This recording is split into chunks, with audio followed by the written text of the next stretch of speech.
Positive Day Delivers. This is Dr. Gigi Disoa from I Can Change Project. Magandang gabi sa lahat ng mga delivers natin. And do sa first time po tayo mapanood sa YouTube channel, thank you very much.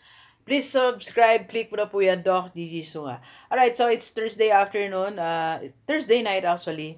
Kadarating natin, nag-vlog tayo ng isang restaurant sa Bataan Food Park, Mr. Ko. Yan, pasyalan niyo po sila dyan, Korean restaurant. Thank you kay Ma'am Princess. Alright, okay, so, isang topic natin ngayong gabi bago tayo matulog. Di pa pala tayo matutulog. We'll be preparing for our seminar this June 23 sa Pan Resort Hotel about leadership sa isang private company. Okay, okay, bago tayo mag-prepare, ito po ang question.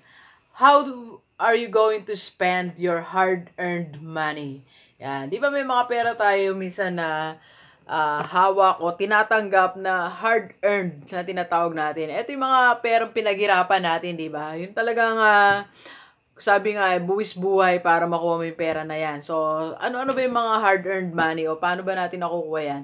Kung ikaw ay isang OFW, actually, bawat sweldo nyo monthly, hard-earned money yan, di ba? O yung tinatawag nating hard-earned money sa mga OFW, ito yung mga after your contract, 5 years, 10 years, tapos may makukuha kang parang, it's a benefit, malaking pera, di ba? May nakukuha po tayong ganyan.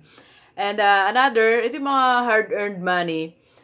If you finish a project na halos di ka natulog for 1 month, 2 months na talagang 1 hour lang tulog mo kasi it's a project based on work mo, so hard-earned money yan. Okay, so for example, when I was working in the NGO. So, may mga kasama akong nagagawa sila ng, anong tawag ito, biodiversity monitoring. So, talagang halos hindi na sila natutulog, pati gabi, tinitingnan yung mga biodiversity. Nasa field kami. So, sabi nila sa akin, nung nagsweldo sila, hindi hard-earned money, very hard-earned money talaga yon. Talagang sabi nga nila, dugo ang kanilang lumabas para makuha nila yung pera na yon. So, in other words, marami tayong pera na pinaghihirapan, di ba? Yung halos yun nga, hindi na tayo matulog, lahat ng effort natin nandun, nag-focus tayo doon. Hindi lang one day, month siguro ang dinivote natin para makuha natin yung pera na yon. So, the question is, paano ba natin i-spend yung pera na yan? Ayan, kasi pinaghirapan nga, di ba?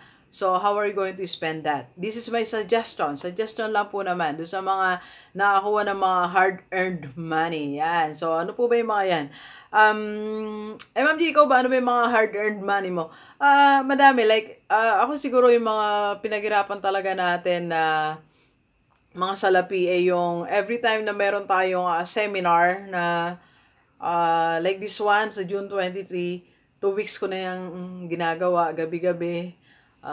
Puyat-puyat talaga tayo, inaaral bawat angulo, bawat slides, bawat presentation, nag-isip tayo ng concrete example ng mga joke, madami. So, pinaghirapan ng pera. So, ano dapat natin gawin pag yung pera sobrang pinaghirapan mo siya, okay? So, this is my suggestion.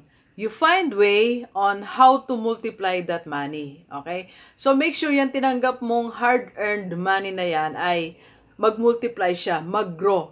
Okay? So, hindi siya basta lang pinang-shopping. Hindi siya basta lang pinambibili ng gantong bagay. Okay? So, after giving back to the Lord, or if you want to, kung meron kang mission na sinusuportahan, group, organization, so magbigay ka dyan. Or if you are helping certain group of people, so magbigay ka dyan. Then, after that, yung the rest, so make sure magmumultiply yung pera na yan. Okay? Kasi pinaghirapan mo siya, di ba? So, Ma'am G, paano ba magmumultiply ang pera? There are many ways. Like kanina, I was talking to 2 of my friends after ko mag-vlog. Sabi ko, pinag-usapan namin konti mga business. So, pwede yon. Sabi ko, makipag-partner ka. So, paano mag-multiply ang pera mo? Pwede kang magkaroon ng kapartner sa business, you start your own business, di ba? Pwede mo yung invest. Pwede mo ilagay sa maraming investment, marami na tayo naging topic dyan, di ba? So, hindi natin yan ngayon di-discuss.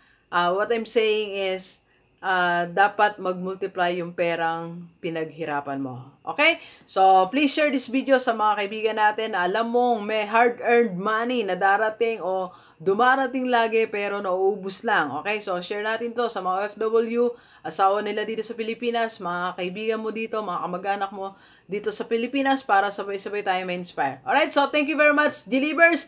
Enjoy the rest of the day and let's go!